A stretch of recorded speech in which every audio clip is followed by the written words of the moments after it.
আসসালামু আলাইকুম রহমতুল্লাহি ওয়া বারাকাতুহু। সম্মানিত দর্শক, কেমন আছেন? আমি আলহামদুলিল্লাহ ভালো আছি। আজকে প্র্যাকটিক্যালি দেখিয়ে দেবো কিভাবে একটি ভয়েস এডিটিং করতে হয়। তো ভয়েস এডিটিং বলতে আমরা ক্যাপকাট, ইনশট এবং বিভিন্ন এডিটিং সফটওয়্যার দিয়ে যে ভয়েসগুলি এডিটিং করি। তো আজকের ভিডিওটা পুরো অন্য রকমের একটা সিস্টেম আমি দেখিয়ে দেবো, যেটা আমি অ্যাপস দিয়ে আমি ভিডিও এডিটিং করব না। আমি জাস্ট দেখিয়ে দেবো আপনি কিভাবে আপনার ভয়েসটা আপনি রেকর্ড করবেন। তো ভিডিওটি শুরু করা যাক। শুরু থেকে শেষ পর্যন্ত দেখতে থাকুন। স্কিপ যদি করেন তাহলে অবশ্যই যে কোনো একটা গুরুত্বপূর্ণ পয়েন্ট আপনি মিস করতে পারেন। তো শুরু থেকে শেষ পর্যন্ত দেখতে থাকুন এবং হাতে একটু সময় নিয়ে চ্যানেলটা সাবস্ক্রাইব করে পাশে থাকবেন। সর্বপ্রথম আমাদের কাজ হলো, আমি একটা ফোন দিয়ে রেকর্ড করব। আমি যে ভিডিওটা তৈরি করব সেই ভিডিওটা একটা রেকর্ড করব। তো সেই রেকর্ডের ক্ষেত্রে যখন এই ফোনটা যখন আমি হাতে নিয়ে যখন রেকর্ড করব, তখন কিন্তু একটা আওয়াজ আসতে থাকবে। তো এই ভুলটা কখনো আমাদের করা যাবে না। মনে রাখতে হবে, যখন আমি ভিডিও করার জন্য একটা ভয়েস রেকর্ড করব, সে রেকর্ড করার জন্য আপনার স্ট্যান্ড থাকলে স্ট্যান্ডের ভিতরে আপনি রাখবেন মোবাইল। মোবাইল কখনো হাতে আপনি রাখতে পারবেন না।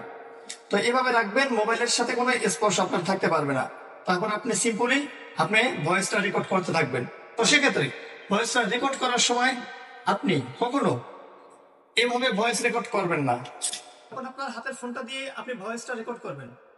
তো আপনার এই কাজটি আপনার কখনো করা যাবে না যে বসে বসে আপনি ভয়েসটা রেকর্ড করতেছেন এবং বসে বসে আপনার ফোনটা হাতে নিয়েও আপনি রেকর্ড করতে পারবেন না। ফোনটা যেমন দেখিয়েছিলাম, আপনি বসে তো আপনি ভয়েস রেকর্ড করবেন না, কখনো এই ভুলটা করা যাবে না। তারপরে আপনি ছোট একটা বাটা বলেন, তারপর আপনার জগ বলেন, অথবা স্ট্যান্ড থাকলে এভাবে স্ট্যান্ডের উপর মোবাইলটা সেট করে তারপরে আপনি ভয়েসটা রেকর্ড করবেন। তবে আরো একটা ভুল কখনো আমাদের করা যাবে না। সেই ভুলটা হলো, এই যে দেখেন, এখান থেকে সাউন্ড আমরা সরাসরি আমরা কখনো দেব না। যদি এভাবে সরাসরি আমরা রেকর্ডটা করতে যাই, তাহলে যেখান থেকে আমাদের সাউন্ড মোবাইলের ভিতরে প্রবেশ করবে, সেখান থেকে আমরা যে একটা শ্বাস প্রশ্বাস যে বের করব এবং ভিতরে নেব যে শ্বাসটা, এই শ্বাসের একটা শব্দ, গুরুম গুরুম করে একটা শব্দ এটার ভিতরে প্রবেশ করবে। তো এই ভুলটা আমাদের কখনো করা যাবে না। এভাবে রেকর্ড করব। যদি বসে বসে যদি আমি ভয়েস রেকর্ড করতে যাই, তাহলে আমি বসা অবস্থায় যে ভয়েসটা রেকর্ড করব, এটা শরীরের পুরো শক্তি আমাকে এখানে প্রয়োগ করতে পারবে না। তো প্রয়োগ না করার কারণে কিন্তু আমার ভিডিওটা সুন্দর হবে না। তো দেখিয়ে দিই কিভাবে ভয়েসটা রেকর্ড করতে হবে। এভাবে দাঁড়িয়ে দাঁড়িয়ে আপনি ভয়েসটা রেকর্ড করবেন। যদি আপনি দাঁড়িয়ে দাঁড়িয়ে ভয়েসটা রেকর্ড করেন, তো আপনার পুরো শরীরের যে একটা শক্তি এনার্জি রয়েছে, এই এনার্জিটা একেবারে সরাসরি কাজ করবে। তো সেক্ষেত্রে আপনার ভয়েসটা পুরো ক্লিয়ারলি আসবে। আর যদি বসে বসে যদি আপনি ভয়েসটা রেকর্ড করেন, তো আপনার শরীরটা নিচু অবস্থায় থাকে, তো সেখান থেকে ভয়েসটা কিন্তু ক্লিয়ারলি আসে না। তবে যখন আপনি রেকর্ড করবেন, রেকর্ড করার সময় একসাথে আপনি এই ভুলটা করবেন না। রেকর্ড করার সময় আপনার গলায় একটু সমস্যা হতে পারে, স্বাভাবিক। তবে একটা বোতল রাখবেন, পানি ভরা বোতল রাখবেন। তো একটু ভয়েস রেকর্ড করবেন, আবার বোতলের মুখ করে একটু পানি খাবেন। আমি খাবো না, রোজা রাখছি, ঠিক আছে? তো তারপরে কি করবেন, আবার কিছুক্ষণ ভয়েস রেকর্ড করবেন। লং যদি ভিডিও আপনি তৈরি করেন, তো সেক্ষেত্রে একটু পানি পান করলেন। তারপর আবার কিছুক্ষণ পরে ঘরে যদি চা গরম থাকে, তো একটু চা নিয়ে নেবেন, একটু চা পান করবেন।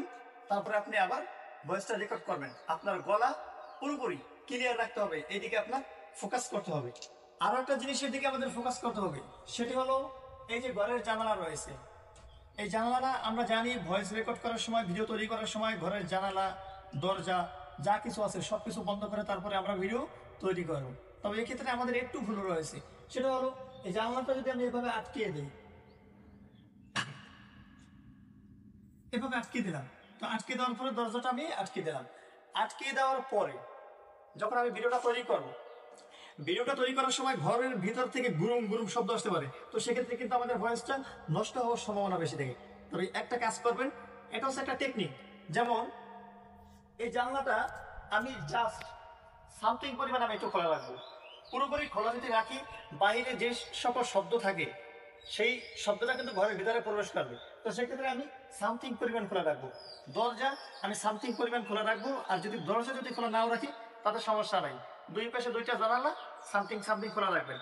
তো সামান্য পরিমাণ যদি খোলা অবস্থায় আপনি ভিডিওটা তৈরি করেন, তো সেক্ষেত্রে দেখা যায় আপনার যে একটা সাউন্ড রয়েছে, এই সাউন্ডটা ঘরের ভিতরে থাকবে না। এখান থেকে একটু সাউন্ড বাহিরের দিকে চলে গেলে আপনার যে একটা গুরুম গুরুম শব্দ আসে ঘরে আটকানো অবস্থা থাকলে সেই শব্দটা কিন্তু আর আসবে না। তো সেক্ষেত্রে আপনার ভয়েসটা পুরো ক্লিয়ারলি আসবে এবং ভিডিওটার যে একটা সাউন্ড থাকবে সেই সাউন্ডটা কিন্তু অনেক সুন্দর হবে। আরো একটা কাজ করা যায়, সেটা হলো যেমন ঘরের ভিতরে যখন আপনি ভয়েস রেকর্ড করবেন, ভিডিও তৈরি করবেন, সেক্ষেত্রে ঘরের ভিতরে বিভিন্ন জায়গায় কাপড় আপনি মেলে রাখতে পারেন, বিভিন্ন জায়গায় আপনি কাপড় দিয়ে রাখতে পারেন। আলমারি থাকলে তো ভালো, আলমারির দরজাগুলি খোলা রাখবেন। শোকেস থাকলে সেগুলি দরজাগুলি আপনি খোলা রাখবেন। তো সেখানে দেখা যায় আপনার ভয়েসটা সেটার ভিতর থেকে আপ ডাউন করলে দেয়ালের সাথে আপনার সাউন্ড বেশি একটা জোরে বাড়িয়ে দিতে পারবে না। সেক্ষেত্রে কিন্তু আপনার ভয়েসটা পুরো প্রপারলি, আপনার ভয়েসটা পুরো সুন্দরভাবে সাউন্ড রেকর্ড হবে। তো আজকে ছিল মূলত এই বিষয় নিয়ে। যদি ভিডিওটা ভালো লাগে অবশ্যই চ্যানেলটি সাবস্ক্রাইব করে পাশে থাকবেন। ধন্যবাদ।